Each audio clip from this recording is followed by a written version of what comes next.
Aster with TriplePundit, and we are here in Austin, Texas for South by Southwest. I'm being joined by Jason Aramburu. He is the founder of a company called re-char. The website is re-char.com. And this is really cool. We've heard a lot about biochar as a potentially useful resource for fertilizer, for something that can be done for carbon mitigation projects.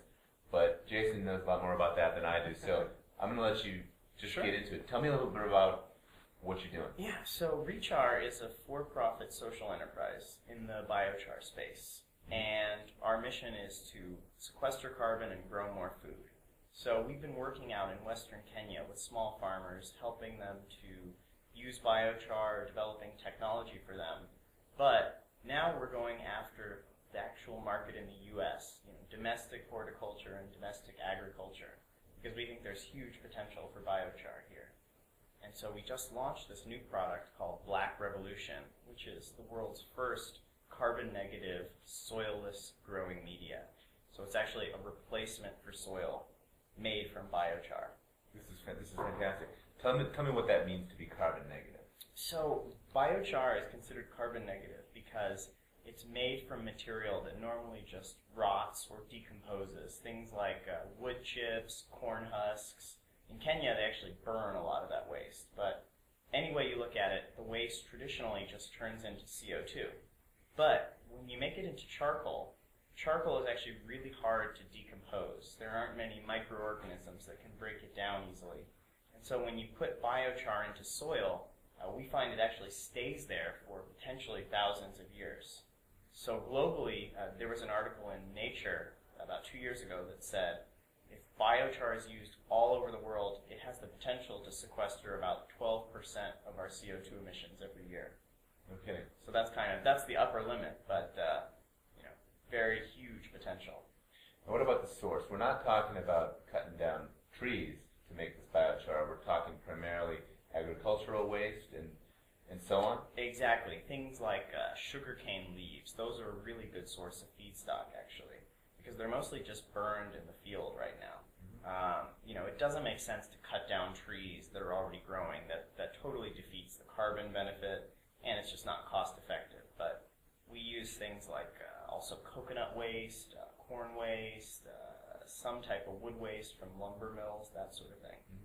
Now, let's go back to Africa first. It's Kenya, right? Exactly. What's stopping folks from doing this already? Is this an educational problem? Is this a matter of not having the right kind of,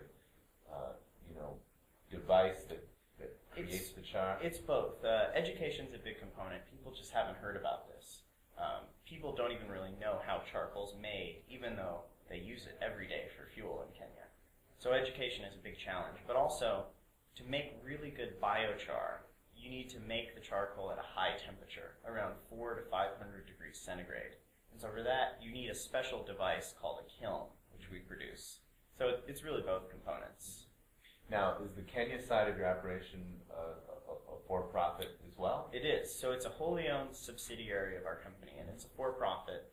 But it's really, as a social enterprise, we're not going to become billionaires off of that operation. And we found that it's hard to develop the growth capital to expand that operation without some kind of higher margin product in the U.S. So that's part of the reason we're launching this. And now back to the U.S. What's the source material here? So for Black Revolution, this product is pretty unique. It's actually a combination of biochar made from lumber waste, so basically sawdust waste, mixed with coconut husks, so coconut husk and coconut coir, the stuff that's left over after they cultivate coconuts, and then a little bit of compost. So instead of being a soil amendment, this stuff, it's actually just soil.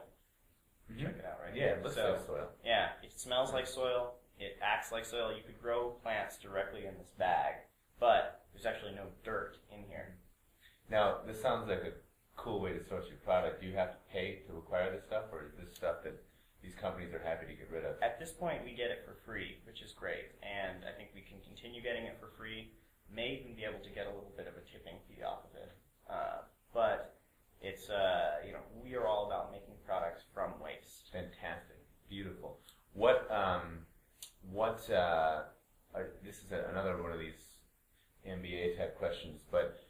looked into, or are you able to benefit from on the carbon market? At this point, biochar is early. It hasn't been. We haven't really developed a carbon offset mechanism for it. Mm-hmm. So right now, we're selling the product and just funding it solely through Kickstarter. Actually, we just launched a Kickstarter campaign for Black Revolution, and so I guess you could say it's kind of a voluntary offset at this point. And the Kickstarter is going on right now. Exactly, it's going on right now. You can check it out. Just search for Black Revolution on Kickstarter or go to re-char.com. Fantastic. And how are the folks at South by taking to it? They're liking it. I've done a few interviews, some on-camera stuff. People are into it. They like Black Revolution. We thought the name might be a little provocative, but people are liking it. Awesome. They're into it. Thanks a lot. Thanks a lot. It's great.